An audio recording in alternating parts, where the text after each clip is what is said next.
Assalamualaikum warahmatullahi wabarakatuh. Jumpa lagi bersama saya Adi di channel Mulai Sejarah. Dan pada video kali ini, saya akan kembali lagi membacakan suatu kisah misteri yang kali ini berjudul tentang kisah tumbal beruntun setelah 15 tahun tanpa tumbal. Cerita ini ditulis oleh Manafila, yang nantinya kalian juga bisa mengunjungi thread beliau secara langsung ya teman-teman. Nah, untuk cerita kali ini, semua nama sudah disamarkan karena itu merupakan privasi, karena untuk keamanan bersama juga. Daripada kita menunggu lama-lama lagi, mari kita langsung saja menuju ke ceritanya. Perhatikan baik-baik karena ceritanya akan segera saya mulai.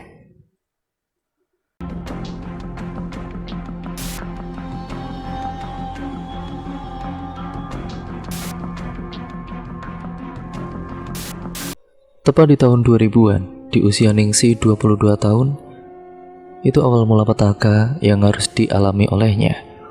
Orang tuanya sebut saja namanya Pak Darji dan Bu Sumi. Keduanya meninggal secara beruntun.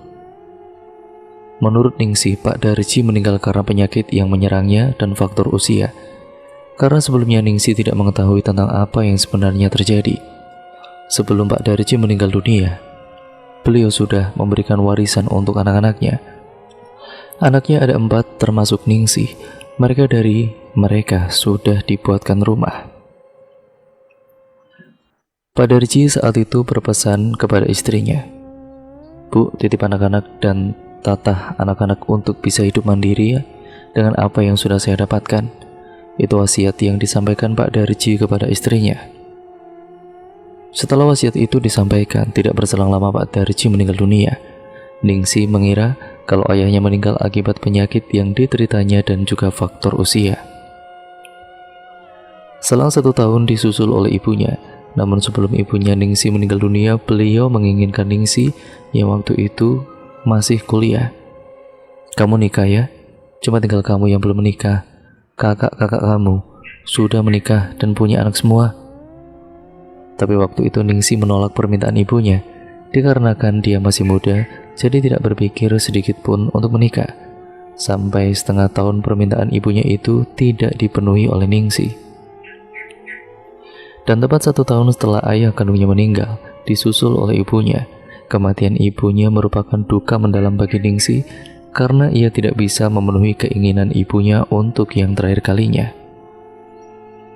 Setengah tahun berlalu, tepat di tahun 2000-an, Ningsih baru akan menikah dengan salah satu seorang alim ulama, seorang lulusan dari pesantren yang sangat dikenal oleh Ningsih bahwa dia orang yang baik. Namun ia tidak punya pekerjaan. Dia anak dari seorang kiai.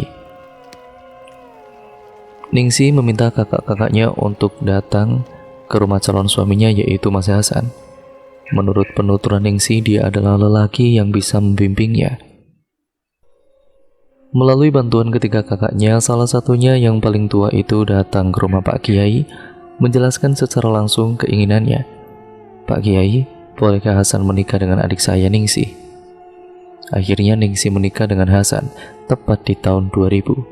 Pernikahan mereka digelar dengan mewah karena Ningsih mendapatkan banyak warisan dari orang tuanya. Ningsih sebagai anak perempuan satu-satunya yang mendapat warisan paling banyak ketimbang ketiga kakaknya. Setelah menikah dengan Hasan, latar belakang Hasan yang seorang alim ulama, Ningsih dibimbing secara pendidikan agama yang selama dia tinggal bersama orang tuanya tidak kenal mengaji, tidak kenal Al-Quran. Ningsih baru mengenal huruf hijaiyah dari Hasan selama 22 tahun untuk melafalkan kalimat-kalimat thayyibah tentang Al-Quran. Ningsih sama sekali tidak bisa. Ningsih mengaku kebodohannya. Dia memang paham tentang ilmu logika karena dia kuliah, tetapi tentang agama dia sama sekali tidak bisa apa-apa atau nol. Ningsih mengakui itu semua tepat 3 bulan setelah dia menikah dengan Hasan.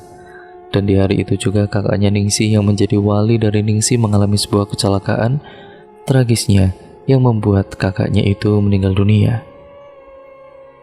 Itu menjadi suatu hal yang membuat duka juga bagi Ningsih dan Hasan. Mereka tidak percaya kalau kakaknya yang kemarin menjadi wali nikah meninggal dunia, dan waktu itu Ningsih belum tahu kalau itu adalah rentetan yang akan menyebabkan seluruh keluarganya meninggal dunia. Di tahun berikutnya, kakak keduanya Ningsih meninggal dunia dalam kecelakaan yang begitu mengenaskan. Mobilnya menabrak pembatas jalan raya sampai mobil itu terguling-guling. Dari kejadian kecelakaan tunggal itu, sempat ada rumor yang didengar secara tidak langsung oleh Ningsih, bahwa apa yang didapatkan oleh anak-anak dari Pak Darji adalah harta warisan pesugihan. Rumor itu mulai didengar oleh Ningsih dan juga Hasan yang baru beberapa bulan menikah. Ningsih selalu menyangkal, berusaha untuk meyakinkan warga. Bapak ibuku tidak mungkin melakukan pesugihan. Orang tuaku sudah kaya dari dulu, jadi nggak mungkin melakukan pesugihan. Entah bagaimana pesugihan itu dan juga apa pesugihan yang dilakukan, Ningsih sama sekali tidak tahu. Namun Hasan secara tidak langsung mengetahui kematian kakakmu yang secara mengenaskan itu tidak wajar, Ningsih. Setelah beberapa hari kakaknya dimakamkan, Hasan yang mendoakan, yang memimpin doa karena memang dia seorang ahli agama. Ia diminta untuk menjadi pemimpin tahlil. Namun saat berlangsungnya tahlil, Hasan melihat seperti ada sesuatu yang tidak wajar tentang kematian bapak, ibu, dan kakak pertamanya Ningsih. Seolah-olah meninggalnya mereka ada keterkaitannya dengan meninggalnya kakak keduanya Ningsih. Aku melihat secara tidak langsung bapak, ibu, serta kakakmu itu, Ningsih. Wallahu alam, benar atau tidaknya kakak keduamu itu meninggal, sepertinya ada yang menginginkan dia meninggal dunia. Saat itu Ningsih yang mendengar cerita dari suaminya marah besar. Kamu nuduh kalau bapak, ibu, juga kakakku meninggal karena dijadikan tumbal? Iya, maksud saya bukan begitu. Saya juga tidak bilang seperti itu, kata Hasan. Tapi Ningsih saat itu sangat merasa dipojokkan oleh suaminya, bahwa kematian kakaknya itu dikarenakan menjadi tumbal. Saking tidak percayanya dengan suami sendiri, tanpa sepengetahuan Hasan, Ningsih pergi ke orang pintar untuk menanyakan perihal rumor yang beredar.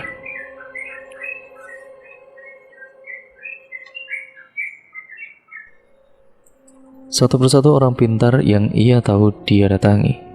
Ada satu penjelasan yang mengerikan. Kematian kakakmu itu hanya awal mula. Maksudnya apa, Mbah?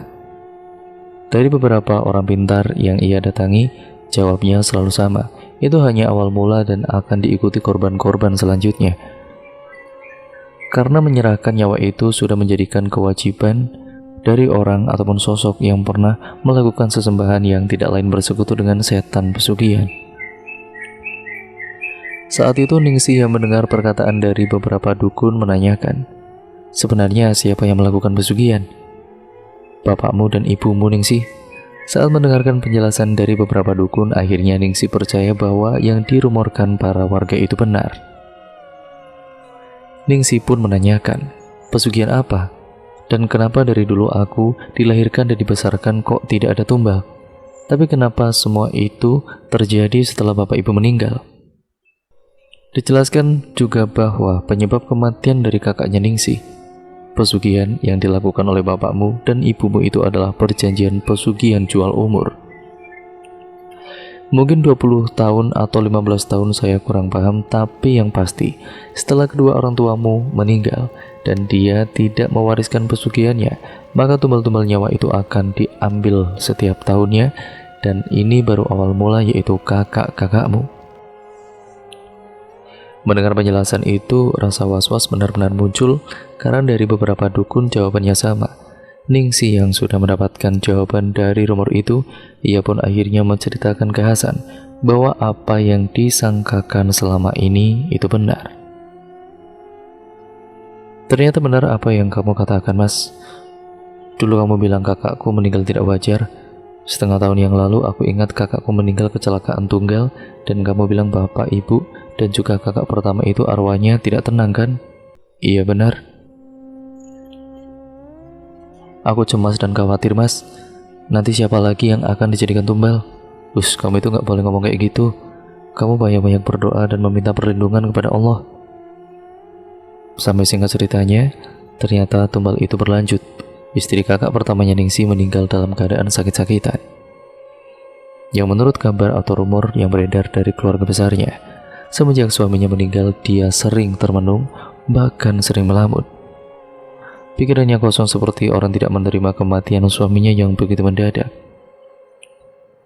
1 tahun sepeninggalan suaminya diikuti juga dengan istrinya, kakak ipar dari Ningsih meninggal juga. Ya mungkin warga ataupun keluarga besarnya mengira karena ia sering melamun, banyak pikiran, ya sampai akhirnya jatuh sakit dan berujung meninggal dunia. Tapi Ningsih waktu itu sudah menyadari bahwa tumbal-tumbal atau nyawa-nyawa dari orang terdekatnya akan melayang, terus berlanjut entah sampai kapan. Sudah 3 nyawa meninggal dunia dikarenakan kematian dari bapak ibunya Ningsih. Saat itu Ningsih sempat berpikir, apakah aku yang harus melanjutkan pesugihan bapakku? Pernah terlintas dalam pikirannya Ningsih agar tidak ada tumbal lagi. Dia merasa sangat kehilangan. Akibatnya anak dari kakak pertamanya harus menjadi yatim piatu. Ningsih pun akhirnya mengasuh anak itu yang masih berusia 5 tahun. Mereka pun sudah 2 tahun menjadi suami istri tapi belum juga mempunyai keturunan. Di tahun 2002, Ningsih sudah mengira pasti akan ada tumbal lagi. Ningsih ingin menceritakan semua apa yang dia ketahui dari beberapa praktisi, dari beberapa dukun yang sudah mengetahui bahwa kematian kakaknya dan juga kakak iparnya dikarenakan warisan pesugihan. Tapi waktu itu kan dia bingung harus bagaimana. Takut mereka tidak percaya, tapi mau tidak mau demi keselamatan keluarganya yang masih hidup dan untuk menghindari korban yang kelima, Ningsih nekat menceritakan ke keluarga besarnya bahwa kematian bapak dan ibu dan kedua kakaknya itu akibat tumbal pesugihan yang dilakukan oleh orang tuanya dulu. Namun mereka semua tidak percaya dengan rumor itu. Aku gak bohong bahwa aku sudah tanya ke beberapa praktisi perihal itu. Mereka meninggal bukan hal yang wajar. Mereka meninggal itu karena olah bapak ibu yang sudah melakukan pesugihan. Gak mungkin lah, jangan percaya omongan warga, dek, ujar kakak terakhir Ningsih. Dan tepat di tahun 2003, kakaknya yang tidak percaya dengan pesugihan yang dilakukan orang tuanya pun, ia menjadi korban yang kelima. Ia harus mengalami kejadian yang sama, ya, dijadikan tumbal. Di tahun 2004, keluarganya ada yang meninggal lagi. Mereka meninggal akibat dijadikan tumbal dan Ningsih menyaksikan itu semua. Ya tentu saja, mereka semua meninggal secara beruntun setiap tahunnya. Dan di tahun 2005 ada satu pengalaman yang dialami Ningsih setelah 6 nyawa melayang karena warisan pesugihan orang tuanya. Di tahun itu Ningsih mengalami kejadian yang sangat mengerikan. Ningsih juga nyaris saja ditumbalkan di tahun 2005. 7 tahun berlalu semenjak kematian bapaknya, sudah ada 6 nyawa dan saat itu dia yang diincar oleh kesembuhan.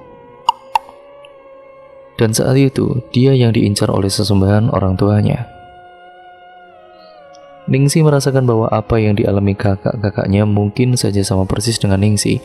Dia menyaksikan sendiri setiap malam saat Ningsih tertidur, dia seperti digerayang. Dada serasa sesak seperti ditindih sampai tidak bisa bernapas. Bahkan Ningsih dengan jelas melihat sosok hitam tinggi besar sedang mencekik lehernya. Hampir 5 tahun pernikahan dengan Hasan, Ningsih mengalami kejadian mengerikan itu di setiap malamnya. Hasan sendiri sudah merasa bahwa Ningsih istrinya sendiri akan ditumbalkan. Setiap kejadian yang Ningsih alami diceritakan kepada suaminya, dan Hasan pun setiap malam selalu keluar rumah untuk melingkari rumahnya, dan dapat dipastikan Hasan selalu melihat sosok-sosok yang tidak lain adalah keluarga besarnya Ningsih. Almarhum bapaknya, almarhum ibunya, sampai kakak kandungnya dan juga iparnya.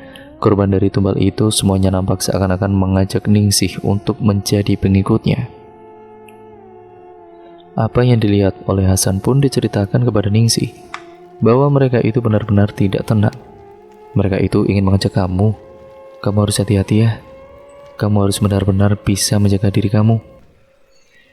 Mendengar cerita dari suaminya yang melihat tentang keluarga besarnya yang sudah meninggal, dan menginginkan Ningsih untuk mengikutinya dan menjadikan dirinya tumbal, Ningsih sungguh sangat cemas.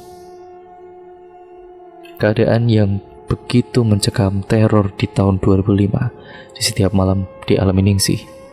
Kakak-kakaknya selalu datang. Ayo ikut dek, terngiang-ngiang di telinganya Ningsih, sampai Ningsih menangis bingung harus bagaimana. Mas, tolong saya mas, tolong saya. Hasan pun meminta bantuan kepada orang tuanya yang sedang benar-benar bersantai di rumahnya yang merupakan seorang kiai. Beliau datang untuk mendoakan Ningsih agar dia tidak dijadikan korban selanjutnya. Ningsih pun sempat menanyakan perihal kenapa 5 tahun tidak punya keturunan. Ya karena yang dirasakan Ningsih selama 5 tahun menikah dengan Hasan. Setiap kali dia mengandung, tapi kandungannya itu hanya bertahan 4 minggu, Ningsih selalu saja keguguran. Ningsih pun bertanya kepada bapaknya Hasan dan Ningsih mendapatkan penjelasan bahwa di balik kematian janin-janin kamu, di balik kegugurannya kamu mungkin ada kaitannya dengan orang tuamu yang melakukan pesugihan itu. Secara nyata, orang tuanya Hasan menyatakan dan mengungkapkan bahwa orang tuanya Ningsih memang pelaku pesugihan. Jadi mertuanya Ningsih ini memang sudah mengetahui dari lama kalau orang tuanya Ningsih ini bersekutu dengan setan. Kemudian mertuanya Ningsih menceritakan siapa sebenarnya orang tuanya Ningsih itu. Bapak ibu kamu dulu itu orang yang kaya raya. Waktu kamu masih kecil, sangat kecil sekali, orang tuamu itu sangat susah. Mungkin usiamu waktu itu sekitar 6 tahun atau 7 tahun. Orang tuamu itu dalam keadaan yang masih memprihatinkan. Banyak warga di sini yang membantu untuk mencukupi kebutuhan kalian, termasuk kamu yang masih kecil. Tapi entah dari mana bapakmu tiba-tiba bisa beli sawah, dan sampai beberapa bulan kemudian sawahnya itu di mana-mana dan menjadi orang kaya raya di desa. Ningsih pun akhirnya terdiam. Dia kemudian memang ingat. Semasa kecilnya ia pernah hidup susah, tapi setelah beberapa tahun semuanya berubah.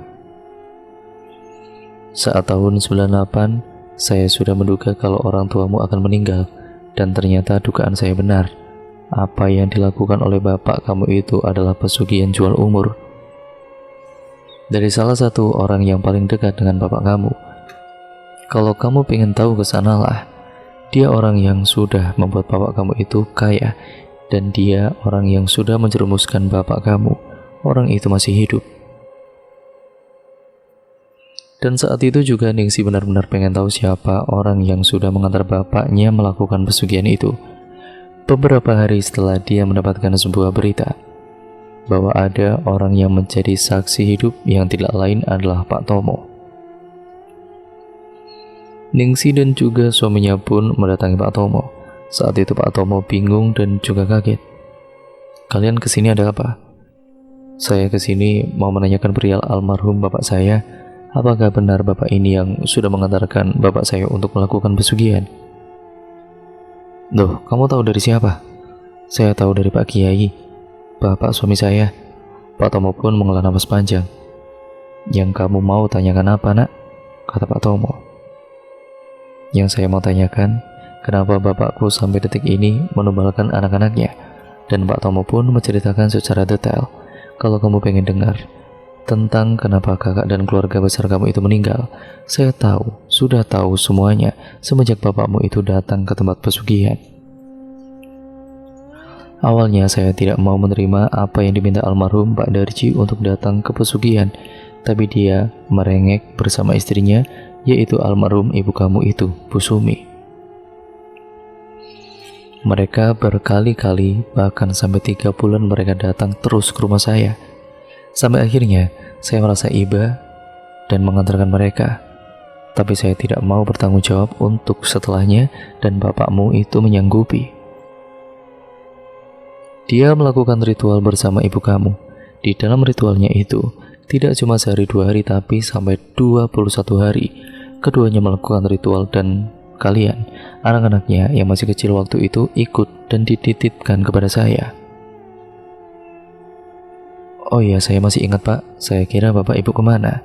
Dan setelah bapak ibumu itu dijemput oleh kuncen untuk ritual dengan tujuan untuk bisa mendapatkan sebuah kekayaan yang sangat banyak. Jadi caranya pun dijelaskan sama kuncen.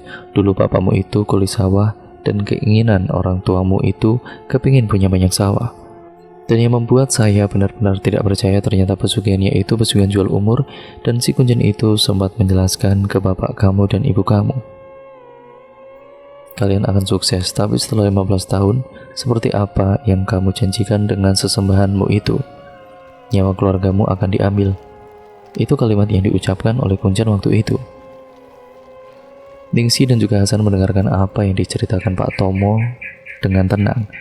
Pesugihan jual umur 15 tahun, kesuksesan dan kekayaan akan diraih oleh bapak ibu kamu, dan kamu juga menikmatinya. Tapi ada satu penjelasan dari si Kuncen.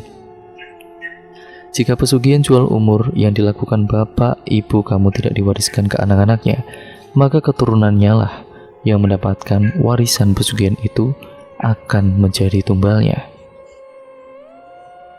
Semua harta akan habis satu persatu, dan bukan itu saja. Siapapun dari keturunan almarhum bapak kamu maupun ibu kamu, maka dia akan menjadi tumbal setiap tahunnya. Jadi saya tidak kaget ketika mendengar kabar dari pengarah suara yang menyiarkan tentang anak-anaknya almarhum Pak Darji dan almarhumah ibu kamu meninggal dunia setiap tahunnya. Karena itu sudah menjadi pantangan yang seharusnya itu ada yang melanjutkan pesugihan jual umur itu. Tapi bapakmu tidak menceritakan ke kalian. Sehingga kakak kamu, keluarga besar kamu sudah meninggal, dan sekarang di tahun ini sudah berapa nyawa dari tahun 98 bapakmu meninggal sampai tahun 2005 ini. Sudah 7 tahun, berarti 7 nyawa sudah melayang. Dari mulai ibu kamu, kakak pertama, kakak kedua, disusul kedua iparmu, kakak terakhirmu, dan kemarin baru saja iparmu yang terakhir. Sebelum kamu kesini, saya sudah menduga entah itu menantunya atau anaknya yang berkaitan dengan pesugihan jual umur bapak kamu, maka dia akan meninggal, dan sekarang tinggal berapa yang di rumah? Tinggal saya dan 3 anak dari kakak saya, Pak. Masih ada 4. Kamu atau siapapun, kalau kamu tidak mau ada tumbal, ya lanjutkan. Pesugihan bapak kamu itu, ya lanjutkan saja. Sungguh saran dari Pak Tomo gila sekali. Ningsi disuruh meneruskan pesugihan yang saat itu suaminya Ningsi seorang kiai, yaitu lebih tepatnya anak kiai. Dan saat itu Hasan bilang, tidak mungkin Pak Tomo, saya melarang, dan itu sudah musyrik menyekutukan Allah. Saat itu Hasan langsung mengatakan tidak mungkin, apalagi itu istri saya. Apapun yang terjadi, kalaupun dia harus meninggal karena warisan pesugihan bapaknya, saya siap menjadi tameng. Semoga Allah melindungi saya dan juga istri saya. Dan saat itu Pak Tomo bingung. Dia menundukkan kepala, iya sudah terserah kalian, tapi ya itu yang menjadi pantangan yang harus kalian hadapi. Ningsi di antara kalian nanti mungkin ya 2006 atau 2007 ataupun mungkin 2008 pasti akan ada nyawa lagi yang akan melayang. Setelah mendengar penjelasan dari Pak Tomo, Ningsi sempat kepikiran lagi. Mas, aku harus melanjutkan, tapi aku tidak mau keluargaku itu ya intinya meninggal semua, Mas. Aku tidak mau. Tapi Hasan melarangnya. Sudah Ningsi, semua itu pasti ada sebab musababnya. Kamu mau melakukan apa yang dikatakan Pak Tomo, kamu berarti sudah tidak menghargai suami kamu. Kamu ikut aku atau kamu pilih ikut pesugihan seperti bapak kamu. Tapi saat ini juga, kalau kamu ambil keputusan itu, jangan lagi panggil aku suami kamu, ujar Hasan dengan tegas. Dia akan menceraikan Ningsi kalau dia benar-benar ikut ke pesugihan. Beberapa hari merenung, bingung harus bagaimana, sampai akhirnya Ningsi memilih untuk dekat dengan suaminya. Tapi di tahun 2006, semenjak lolosnya Ningsi, apa yang dikatakan Pak Tomo benar-benar terjadi. Tahun 2006-2007 rentetan tumbal-tumbal yang beruntun itu terjadi, sampai tinggal satu, yaitu anak yang diasuh oleh Ningsi. Tepat di tahun 2008, pertengahan menjelang 2009. Ada satu kejadian yang membuat Ningsi benar-benar terpukul. Karena anak yang diasuh oleh Mbak Ningsi, yang saat itu sudah duduk di bangku SMP kelas 1, harus meninggal dunia ketika dia berangkat sekolah. Ningsih mendapat kabar kalau anak yang dirawatnya itu mengalami kecelakaan tragis yang membuat anak itu meninggal di lokasi. Ningsih yang mendengar kabar itu pun sampai jatuh pingsan. Ningsih teringat lagi apa kata dari Pak Tomo. Nah, ternyata 4 tahun yang lalu di tahun 2005 bahwa semuanya akan habis, semuanya akan meninggal dunia, dan saat itu Ningsih benar-benar tidak percaya. Ternyata, apa yang dikatakan oleh Pak Tomo itu benar-benar terjadi. Semua keluarga besarnya habis tidak tersisa kecuali Ningsih. Hasan pun sudah mengetahui bahwa petaka itu akan berlanjut. Ia pun benar-benar khawatir akan Ningsih yang akan ditumbalkan. Kamu sebaiknya ikut sama saya. Kebetulan Bapak punya tanah kosong yang kemarin dibangun rumah yang katanya untuk kita. Kita sebaiknya pindah dari rumah warisan orang tuamu. Terus rumah ini mau diapakan, Mas? Sudah tinggalkan saja. Saya tidak mau ada apa-apa dengan kamu. Lagian kita sudah beberapa kali berusaha untuk mendapatkan keturunan. 9 tahun aku menikah dengan kamu, Ningsih. Kamu selalu keguguran dan apa kamu tidak melihat semua harta warisan dari bapak kamu yang ditinggalkan kakak-kakak kamu, semuanya itu sudah habis. Dengan berbagai macam jalan, ada yang sakit sampai 1 tahun harta itu harus dijual, rumah sawah semua dijual, dan ini tinggal rumah ini. Kita sebaiknya meninggalkan rumah ini. Beberapa bulan sepeninggalan anak yang diasuh oleh Ningsih, mereka akhirnya ambil keputusan untuk meninggalkan rumah warisan orang tuanya. Ningsih pun ikut dengan Hasan. Singkat ceritanya, baru beberapa bulan dia tinggal di rumah Hasan. Ningsih kembali hamil. Tepat 4 bulan mereka pindah di rumah baru. Namun saat itu Ningsih teringat kalau anak-anaknya yang dilahirkan juga akan menjadi tumbal.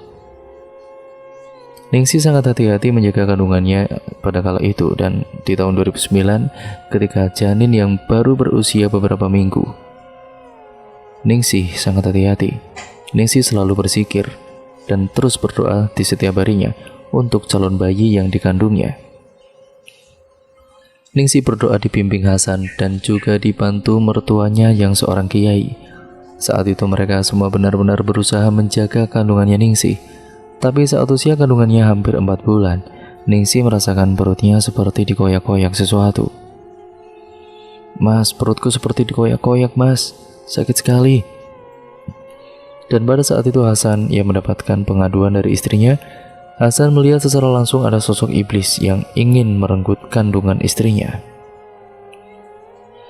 Hasan dengan segenap kemampuannya berusaha bermunajat, "Ya Allah, lindungilah istriku dan calon anakku.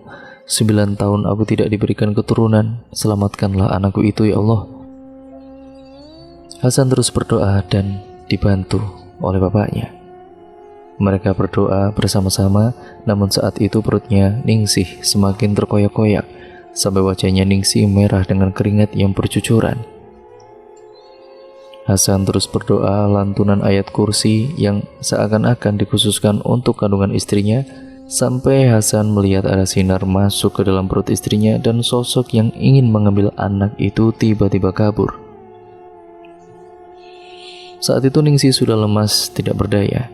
Tenaganya terkuras habis. Ia pun melihat kalau ada sinar putih masuk ke perutnya dan melihat ada sosok yang kabur entah kemana. Alhamdulillah, ya Allah, selamatkanlah dan juga lindungilah dia sampai dia ini menjadi seorang anak yang soleh ataupun solehah, ujar Hasan sembari mengelus perut istrinya.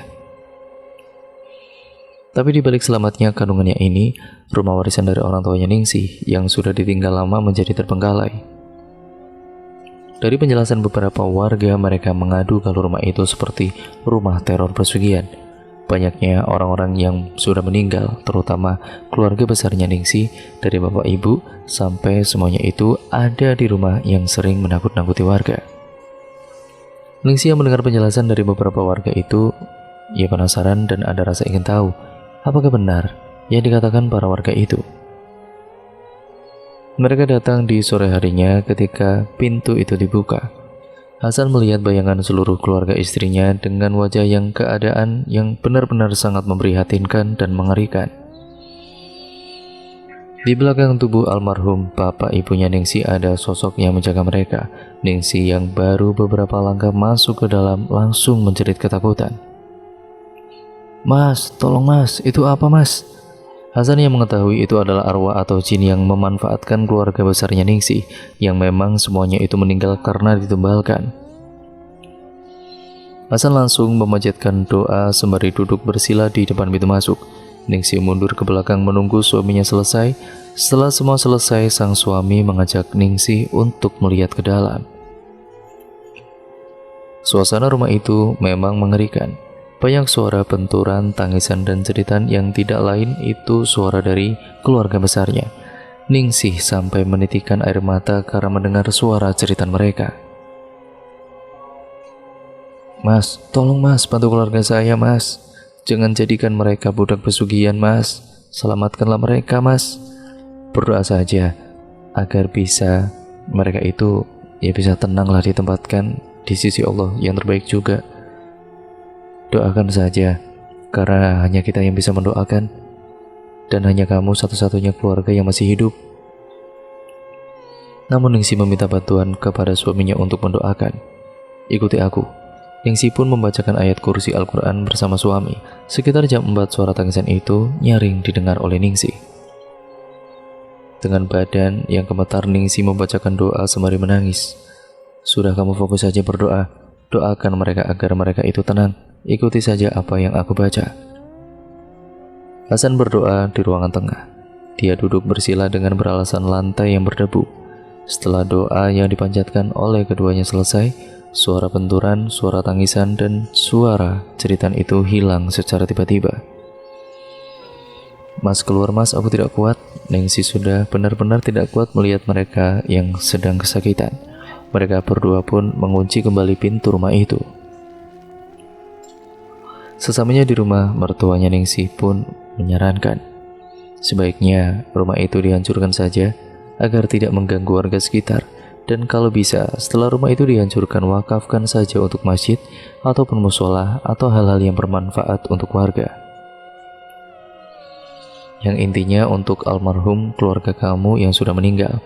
Semoga dengan tanah itu yang dijadikan hal-hal yang baik bisa menjadikan doa yang terus mengalir untuk orang-orang yang sudah meninggal. Tidak berselang lama, Hasan meminta beberapa orang menghancurkan rumah itu. Tapi saat kejadian menghancurkan rumah itu, ada beberapa pekerja yang mengalami kesurupan, dan itu benar-benar sangat mengerikan. Sampai para pekerja ada yang mundur, mereka tidak ada yang berani merobohkan rumah itu. Belum setengah perjalanan, sudah ada 3 orang yang kerasukan. Sebelum rumah itu selesai dirobohkan, ada sesuatu yang dilakukan oleh Hasan bersama warga sekitar. Mereka kemudian mendoakan keluarga Ningsi terlebih dahulu. Berdoa secara bersamaan, dan semenjak saat itu tidak ada kejadian kerasukan lagi. Rumah itu pun rata dengan tanah dan diwakafkan untuk dibangun sebuah masjid. Masjid itu sengaja dibangun oleh Ningsi yang dibantu para warga, para donatur yang membuat tempat rumah bekas pesugihan yang diantarkan dengan tanah untuk digunakan beribadah oleh banyak orang. Semoga almarhum keluarga besarnya Ningsi bisa tenang di alam sana. Amin amin ya rabbal alamin. Dan cerita pun akhirnya berakhir sampai di sini ya teman-teman. Terima kasih untuk kalian semua yang sudah menyimak video kali ini dan cerita kali ini. Semoga kalian terhibur dan semoga kalian mendapatkan manfaat dan juga nilai-nilai positif yang terkandung di dalam cerita ini. Jadikan itu semua sebagai pembelajaran agar kita menjadi manusia yang jauh lebih baik. Terima kasih untuk kalian yang sudah like, comment, dan share. Tetap pertahankan dan terus lakukan ya teman-teman. Dan jangan lupa untuk kalian klik tombol subscribe untuk kalian yang baru mampir. Nyalakan tombol lonceng notifikasinya agar kalian tidak ketinggalan video terbaru selanjutnya dari channel ini. Sekian, terima kasih. Sampai berjumpa di video terbaru selanjutnya. Kurang lebihnya mohon maaf apabila banyak salah kata ataupun artikulasi saya mungkin kurang jelas, pembawaan saya terlalu cepat atau mungkin terlalu lambat. Saya minta maaf yang sebesar-besarnya.